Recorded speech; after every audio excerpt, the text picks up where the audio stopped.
เจ้ากับเขาเฮ็ดอายไว้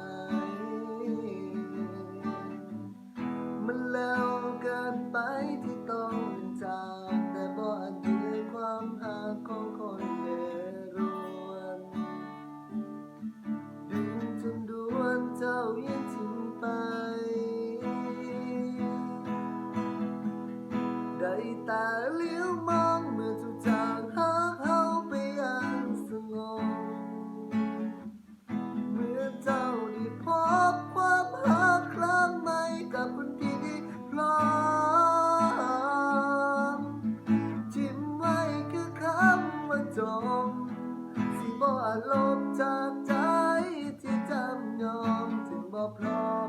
ที่ยอมเจ็บที่เสียเจ้าไป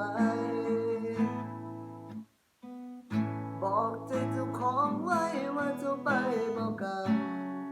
หลับยืนฟื้นสะอื้นยามนอนเลือดลมหักยังร้อนคิดถึงตอนที่สองเฮา